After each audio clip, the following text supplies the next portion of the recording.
पांच तत्व का जो शरीर बना हुआ था, इस काया रूपी पिंजरे में जो हंस रहता था वो उड़ गया, और वो उड़ नहीं इस पिंजरे को भी लेके चला गया, उसके साथ ये पिंजरा भी खत्म हो जाता है। क्यों?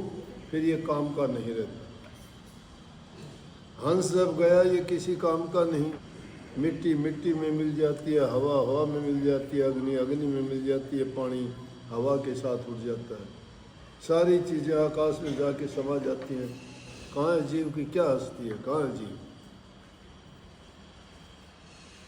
वो जीव जब तक है हमारे शरीर में तब तक तो हम सारे काम करते हैं, परंतु कर्मेंद्री का जो काम था वो उस काम के लिए हम उनको प्रयोग में नहीं लाते।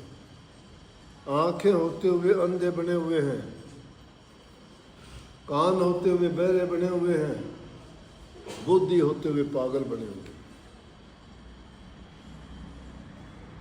आंखों से रोजाना ये खेल देखते हैं कि हमारे साथ के लोग बिछुड़ते जा रहे हैं। क्या हमारे मन में आता है कि हम भी इसी तरह चले जाएंगे एक दिन? बड़ा सजाते हैं शरीर को, कोई कभी नहीं रखते, लेकिन कभी सोचते हो कि मन को, हृदय को भी सजा लिया जाए। बाहर का शरीर तो सजा लिया, अंदर में तो पाप भरा पड़ा है। जो ऐसा नहीं सोचते वो अकल के अंधे।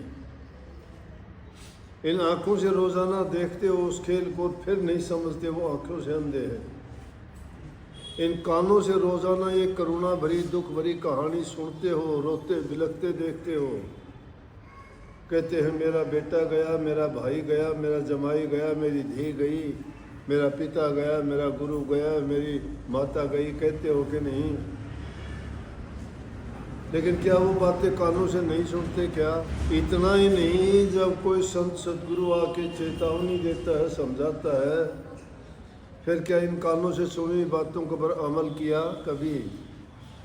इतना समझाते हैं कि संभलो, वक्त रहते हुए अपना काम करके जाओ। दुनिया में अगर तुम्हारी कोई मदद सहायता करने वाला है तो कोई नहीं, तुम खुद हो, तुम स्वयं हो। अपना बिगाड़ करने वाले भी आप खुद, और अपने आप को अच्छा बनाने वाले भी खुद ही हो। जो महापुरुषों की शरण में जाके इन बातों पर अमल कर देता है वो अपने कार्य संवार के जाता है। पिछले जन्मों के जिनके हमें याद ही नहीं है कि हमने क्या क्या कर्म किस किस जन्म में किए थे, और अब उनका कर्ज कैसे उतारें। जो भी जीव यहाँ आता है उसका जीवन में अपना कर्ज होता है, और वो कर्ज उतारता है। किस प्रकार से? कोई किसी का बैल बन के, कोई किसी का पत्नी बन के, कोई भाई बन के, कोई जमाई बन के, कोई धी बन के। ये रिश्ते सब के सब अपना कर्ज लेते हुए देना पड़ता है। सबको जब तक नहीं चुकाते तब तक ये आउन जान नहीं छोड़ता।